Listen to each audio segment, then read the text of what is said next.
आजकल जो यंग लड़के वगैरह जो हेयर स्टाइल बना रहे हैं, सही है, बनवाने आते हैं आपसे, तो आप कौन सी प्रोडक्ट यूज़ करते हैं कि उनके हेयर स्टाइल फिक्स रहे? मिसाल के तौर पर अगर वो कहीं जा रहे हैं बाइक वगैरह पे, तो फिर वो बाल उनके हिले ना, यानी कि टच से मस ना हो।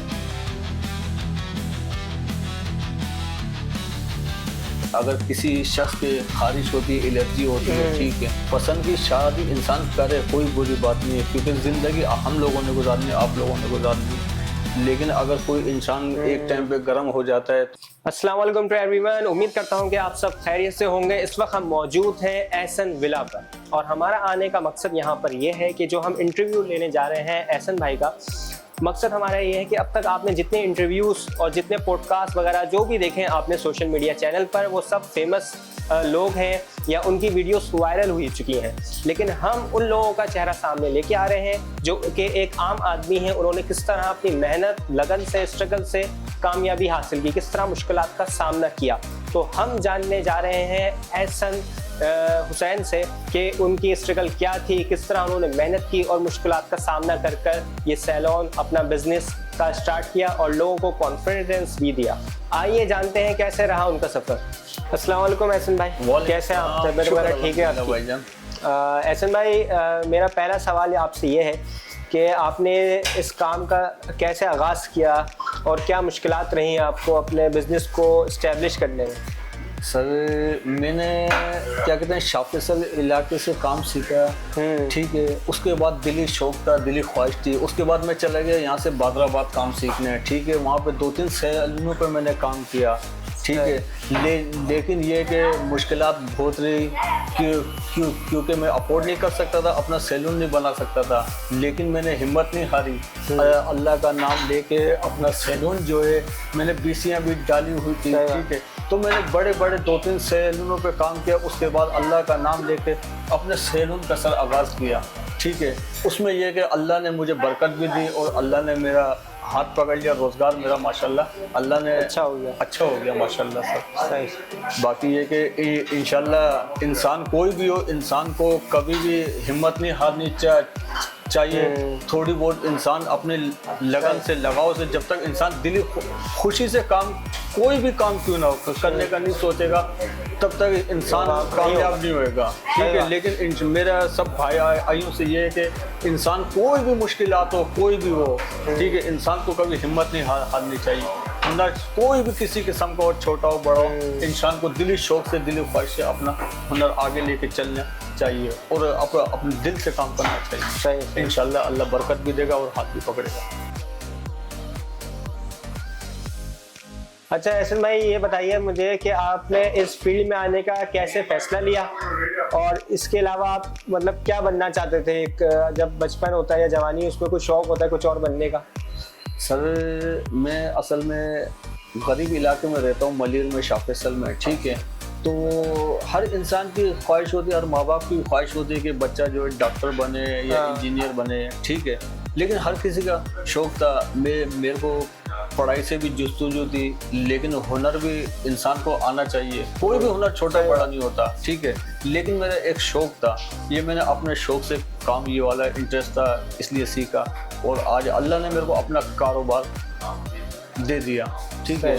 लेकिन इंसान कोई भी काम काज हो, छोटा बड़ा नहीं होता, ठीक है। इंसान को नियत से और दिली शौक से हर काम करना चाहिए अपना। सही। यानी कि आपका कहने का मतलब है इंसान को जिस काम में इंटरेस्ट है, अगर कोई स्किल है या कोई पढ़ाई है, तो उस पर फोकस करे और उसमें अपनी एक्सीलेंट परफॉर्मेंस दे, तो फिर वो कामयाब इंसान बन सकेगा। ये सही है। अच्छा, तो एहसन भाई मुझे ये बताएं आप कि हमने और भी सैलून का विजिट किया है, वहाँ पे भी इंटरव्यू वगैरह किए हैं और सर्विसेज नहीं है, तो मैं कैसे कंपेयर करूँ कि आपके सैलून में और दूसरे सैलून में क्या डिफरेंस है, आपकी सर्विसेज वगैरह में, काम में क्या फ़र्क होना चाहिए? सर, मेरे को कम से कम ये काम करते हुए 14 से 15 साल हो गए, ठीक है। मैंने भी जगह जगह वर्क सीखा भी है और सीखने को बहुत कुछ मिला है, ठीक है। लेकिन ये कि अगर हमारे पास कोई भी क्लाइंट आ जाता है तो हम उससे पूछते हैं कि सर आप किस तरीके का ट्रीटमेंट चाहते हैं, ठीक है। तो कुछ लोग होते हैं वो मोबाइल से कैटलॉग यानी कि तस्वीर दिखा देते हैं या हम कैटलॉग दिखा देते हैं, ठीक है। लेकिन ये है कि हम जो है कोई भी कस्टमर हमारे पास आता है तो हम उसके डिस्पोजेबल चादर लगाते हैं, ठीक है, डिस्पोजेबल उस तरह यूज़ करते हैं, ठीक है। और ये कि XYZ अब तो हमारे काम में माशाल्लाह बड़ी जुस्तजू हो गई है। मिसाल के तौर पे हाइड्रा फेशियल आ गया है और काफ़ी चीज़ें आ गई हैं, तो उस वजह से काम हमारा माशाल्लाह अब पहले के मुकाबले में बहुत जिद्दत कर रहा है, यानी कि तरक्की कर रहा है इंशाल्लाह अल्लाह। अच्छा, सफाई वगैरह का किस तरह ख्याल रखें? मिसाल के तौर पर ये ऐड भी आते हैं कि भाई बीमारियां फैलती हैं, जैसे ब्लेड हो गए, कंगे हो गए, ये सब चीज़ें हो गई। सर एक तो ये कि हमारे पास कट वट के हवाले से जी हाँ, एक तो ये कि हमारे पास मशीन है जिसके अंदर कैंची कंगर रखते हैं, सैनिटाइजर मशीन, ठीक है। लेकिन उसके अलावा भी हम सर ये सामने डिटोल भी हमारे पास, तो हम उस तरह कैंची डिटोल से वॉश करते हैं, ठीक है, ताकि ये कि कस्टमर के किसी किस्म के कोई जरासीम भी ना लगे और हमारे टूल जो है माशाल्लाह बिल्कुल क्लीन रहे हैं, ठीक है। अच्छा, मुझे ये बताइए आप कि आप जो डाई वगैरह करते हैं, जो चीज़ें इस्तेमाल हैं जी आपकी, उसमें अमोनिया फ्री और अमोनिया में क्या डिफरेंस है, क्या फ़र्क है? सर असल में देखें कि अमोनिया फ्री का मतलब ये कि अगर किसी शख्स के खारिश होती है, एलर्जी होती है, ठीक है, तो हम कोई भी कलर यूज़ करते हैं तो वो हम नाखून पे लगा के चेक कर लेते हैं कि यार इसके खारिश तो नहीं हो रही, एलर्जी तो नहीं हो रही, ठीक है। अगर उसके हो रही है तो फिर उसको हम अमोनिया फ्री शाइनर यूज़ करते हैं, ठीक है, कलर लगाते हैं। और अगर जैसे फिर भी अब तो कलर भी सर माशाल्लाह एक से एक आ गया है, क्यूने का कलर हो गया, रेवलॉन का हो गया, क्यूने का हो गया, एप्पल वालों का कलर हो गया, अब तो मुख्तलिफ सर वक्त के साथ साथ चेंजिंग आ रही है। अच्छा, कभी ऐसा हुआ है कि मिसाल के तौर पर कोई डाई करा रहा है, जी सही है, या कोई लिक्विड हो गया या कोई केमिकल उसमें हम डालते हैं अमोनिया वगैरह, कुछ ज़्यादा हो गया और उसके बाल ख़राब हो गए, कभी कुछ ऐसा एक्सपीरियंस हुआ है? सर कलर से ये या होता है, उसकी अपनी कोई स्किन प्रॉब्लम की वजह से भी हो सकता है कि उस पर सूट नहीं करता बास टाइम, तो कस्टमर तो फिर बताऊँ क्या करता है, आप पे ही ब्लेम कर देता है कि भाई आपने काम नहीं किया, आपने ये नहीं किया, जबकि उसका अपना जाहिर सी बात है कि स्किन टोन अलग अलग है। सर असल में काफ़ी दफ़ा ये भी होता है कि किसी के कलर यूज़ करते हैं तो किसी के बालों पे कलर नहीं आता, ठीक है। वो ऐसा होता है कि किसी ने अगर कोई ऑयल वाइल लगाया हुआ होता है, ठीक है, तो उसके बालों पे कलर नहीं आता। लेकिन ये कि कोशिश हमारी ये होती है कि अच्छे से अच्छा डाई यूज़ करें ताकि ये कि कोई पहचान नहीं सके स्किन पे कलर लगा ही या जेन्युइन बाल हैं, ठीक है। और आज तक यानी कि डाई जिसके भी यूज़ किया अभी तक तो माशाल्लाह सर किसी कंप्लेंट किसी किस्म की नहीं आई है। अच्छा, आजकल जो यंग लड़के वगैरह जो हेयर स्टाइल बना रहे हैं, सही है, बनवाने आते हैं आपसे, तो आप कौन सी प्रोडक्ट यूज़ करते हैं कि उनके हेयर स्टाइल फिक्स रहे? मिसाल के तौर पर अगर वो कहीं जा रहे हैं बाइक वगैरह पे, तो फिर वो बाल उनके हिले ना, यानी कि टच से मस ना हो। तो सर हम असल में कोई भी कस्टमर हमारे पास आता है या यंग लड़के आते हैं, किसी इवेंट में जाना हो, शादी ब्याह में, कोई भी तकरीब में जाना हो, ठीक है, तो वो स्टाइलिंग कराते हैं। स्टाइलिंग सर किसी के हम वैक्स लगा के कर देते हैं, ठीक है, लेकिन असल तरीक़ेकार ये है कि पूरा प्रॉपर कि हम ड्राई लगा के और ये सेवलॉन का हेयर स्प्रे ये और एक दो स्प्रे और भी पूरा प्रॉपर यानी कि ड्राई लगा के हेयर स्टाइलिंग करते हैं ताकि उसका लुक जो है माशाल्लाह बहुत आउट क्लास लगे और बहुत बेहतरीन लगे, कि पता चले वाकई में यार इसने हेयर कट स्टाइलिश कराया हुआ और लुक वाइज जो है कि उसकी एक अच्छा यानी कि फील करे। तो हेयर स्टाइलिंग करते हैं ज़्यादा से ज़्यादा, और अब तो हमारे काम में सबसे ज़्यादा हेयर स्टाइलिंग ही चलती है। अच्छा, ऐसा तो नहीं है जो स्प्रे वगैरह होते हैं इनमें भी केमिकल्स होते हैं, आपको पता है, तो उसकी वजह से कहीं ऐसे वो बाल ख़राब हो जाए, या उसको एक आप लिमिट में करते हैं? सर उसको असल में हम एक लिमिट में इस्तेमाल, क्योंकि मैंने ये भी सुना है कि ज़्यादा स्प्रे यूज़ नहीं करनी चाहिए और ज़्यादा मतलब कंडीशनर हो गए या स्प्रे हो गए, इनका भी एक इफेक्ट होता है। जी बिल्कुल, आप बिल्कुल सही बात की है। केमिकल कोई भी हो, हाँ, तो उसका इफेक्ट तो होता है कि जो ज़्यादा जेल यूज़ करते हैं या वैक्स लगाते हैं उनके बाल सफ़ेद भी हो जाते हैं, ठीक है, और किसी की खुश्की भी हो जाती है। लेकिन ये कि अगर हफ्ते महीने में कोई भी शख्स तकरीब में जाए या शादी में जाए, एक आध दफ़ा हेयर स्टाइलिंग करा ले, स्प्रे करा ले, तो कोई इतना अफेक्ट नहीं होता, माशाल्लाह अच्छा यानी कि रिस्पॉन्स रहता है। अच्छा भाई एहसन भाई, ये सारे सवाल तो हो गए अपने जो थे नॉलेज काम वाम के, सही है। अब मुझे ये सवाल बताइए कि आपकी शादी हुई भी है और बच्चे वगैरह कितने हैं? सर माशाल्लाह मेरी शादी हुई है और मेरे 3 बच्चे हैं, और मैंने शादी जो की माँ बाप की पसंद की है, और इंशाल्लाह शुक्र अल्हम्दुलिल्लाह अल्लाह ताला माशाल्लाह खुशहाल घर। बच्चे पढ़ रहे हैं वगैरह? ये बच्चे सर मेरे माशाल्लाह 2 पढ़ रहे हैं और एक जो है छोटा बच्चा है। अच्छा, एक सवाल थोड़ा हटके भाई, आजकल आप देख रहे हैं जो लव मैरिज होनी चाहिए? या अरेंज मैरिज होनी चाहिए, ये बताएं मुझे नौजवान। शादी देखें, ये अगर हमारे माँ audience- बाप की पसंद की शादी होती है तो होती है। उसमें इंसान जो है हमेशा खुशहाल रहता है। अच्छा। पता है क्यों क्यों क्यों क्योंकि आजकल लोग पसंद की शादी करते हैं तो अक्सर जो है 100 में से एक आधी शादी जो है कामयाब होती है, वरना जिसको भी देखो आए दिन लड़ाई झगड़े इख्तलाफात चल रहे होते हैं। लेकिन ये कि जो भी शख्स, मैं तो एक राय भी देना चाहता हूँ कि अगर जो शख्स माँ बाप की पसंद की करेगा वो इंशाल्लाह खुशहाल भी रहेगा और हर चीज़ से, यानी कि देखो माँ बाप वाहिद ऐसी चीज़ है कि जो इंसान माँ बाप की खिदमत करता है अल्लाह ताला वैसी उसके हर चीज़ में आसानियाँ करता है। शादी जो करनी चाहिए माँ बाप की पसंद की करनी चाहिए। अच्छा, नहीं वैसे मिसाल के तौर पर आप देखें ना, उस शादी कोई सी हो, चाहे लव हो या अरेंज हो, तो हर जगह मसले मसाइल ही होते हैं। और अरेंज में भी हो सकता है मिसाल के तौर पर एक बंदा उसको ना जानता है ना पहचानता है, भाई ये है कि अम्मा ने रिश्ता लगा दिया, हाँ भाई कर ली, या एज कम्पेयर टू आपकी जनरेशन हो गई जैसे, उसमें ज़्यादातर शायद या तो अरेंज मैरिज है, और अब मैं ये देखा हूँ कि ज़्यादातर लव हो रही है, लेकिन फिर वो टूट भी ज़्यादा रही है। मैं तो ये देख रहा हूँ शायद। सर असल में बात पता है क्या, ये 2026 चल पड़ा है कि जिद्दत का दौर है, नेट का दौर है, ठीक है, दुनिया जो है फास्ट हो गई है, लड़का लड़की जो है बहुत आम हो गया। जब से नेट आम हुआ है तो हर शख्स जो है अपनी पसंद की शादी कर रहा है, ठीक है, लेकिन अब अपनी पसंद की कर रहा है, ये तो एक फैशन के तौर पे के साल की रखा फिर इंसान तलाक दे देते, लेकिन ऐसा नहीं होना चाहिए।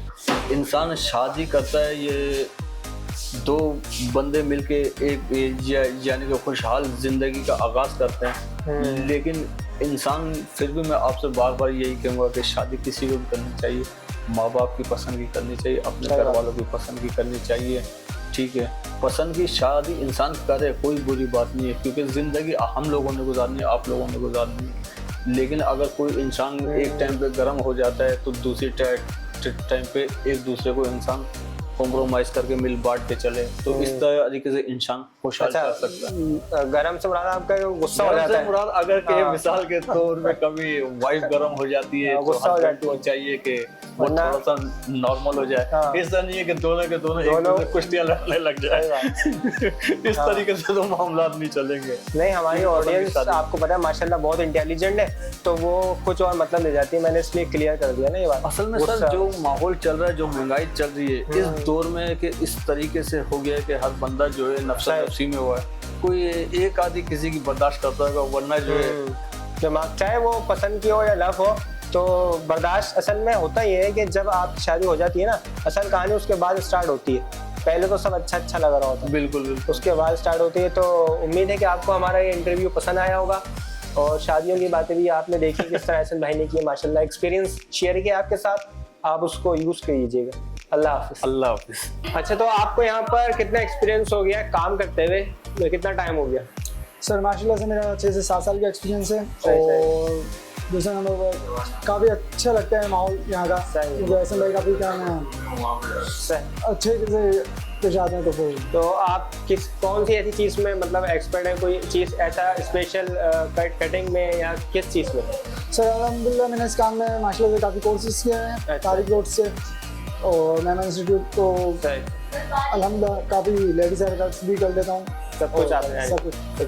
Thank you very much. अच्छा लड़के यार, मुझे ये बताओ, मिसाल के तौर पर आप इनकी कटिंग कर रहे हो, तो कोई कटिंग खराब हो जाती है आपसे या किसी से भी, तो उसको क्या मशवरा देंगे कि किस तरह उसको सही किया जाए? सर हमसे कोई मशीन का कंगा उंगा गिर गया था, तो जैसे कि हम कंगा मैच करने के लिए फिर हम बारीक कटोंगे अपने, जो उसके फेस पे लुक लगे तो हम उसके हिसाब से फिर अपनी कटिंग कर देते हैं। मतलब आप उसको उसी हिसाब से उसको सही शेप बना देते हैं? जी, शेप बना देते हैं। चले सही। अस्सलाम वालेकुम अंकल। वालेकुम कैसे हैं अस्सलाम। आप? अल्हम्दुलिल्लाह, अपनी कटिंग वटिंग शेप वेप के लिए आए हुए हैं यहाँ पे? जी। अंकल सैलून के हवाले से आप कैसे सेटिस्फाई हैं, मतलब सर्विस के हवाले से क्या रिव्यू आपका? अच्छा रिव्यू है, अच्छा, और माशाल्लाह से इखलाक भी बहुत अच्छा है, जो इनके और कारिंदे हैं वो भी बहुत अच्छा काम करते हैं, ये खुद भी बहुत अच्छा काम करते हैं। उनके एक और भाई होते हैं, वो भी है नहीं, गए हैं।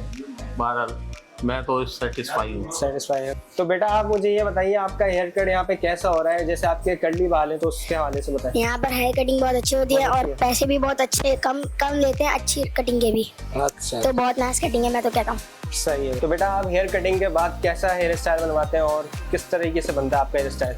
कटिंग के बाद हेयर स्टाइल बहुत अच्छा बनाते हैं, तो रेट भी उनके बहुत मुनासिब है। सही सही। जो जैसे फोटो में दिखता है वैसे बना के देते हैं, तो भाई बहुत कौन अच्छा। सा कोई हीरो कोई स्टाइल है जैसा पसंद कि उसके तरह मेरे बाल होने चाहिए? Fade cutting. Fat cutting. अच्छा तो आप मुझे ये बताइए कि आपके लिए एक अच्छा हेयर कट और एक हेयर स्टाइल कैसा होना चाहिए, मतलब तो उस क्या ये हेयर सैलून उसके ऊपर पूरा उतरता है? मैं यार जी जी बिल्कुल करते हैं, बहुत अच्छा हेयर स्टाइल करते हैं ऐसे वाले, बहुत अच्छा, मतलब यहाँ से मैं सेटिस्फाई हूँ। कितना टाइम हो गया आपको यहाँ पे मुझे कराते हैं? यहाँ से 2-2.5 साल। 2-2.5 साल। जी। अच्छा तो आप मुझे बताइए कभी आपके साथ ऐसा एक्सपीरियंस हुआ है यहाँ पर या कहीं भी कि आप कटिंग करवाने आए और पैसे भूल गए हो, फिर आपने कटिंग करवा ली पूरी, फिर जब आप पैसे देने आए बोले यार पैसे तो मैं भूल गया? हुआ है मेरे साथ। हुआ है तो हुआ है। तो कभी बिल्कुल हुआ। यहाँ पे ऐसा हुआ है? बिल्कुल हुआ है, बिल्कुल यहाँ हुआ दोस्ती वाला माहौल है। तो उसके बदले आपको गंजा तो नहीं करते हैं या आपको? नहीं कोऑपरेटिव है। Cooperative। एसएन वेला पे मैं 8-9 साल से आ रहा हूँ, अच्छा अच्छा। कोई ऐसा इशू नहीं आया, बहुत अच्छे यानी कारीगर हैं यहाँ पे। यानी कि आप सेटिस्फाइड? बिल्कुल बिल्कुल। सही।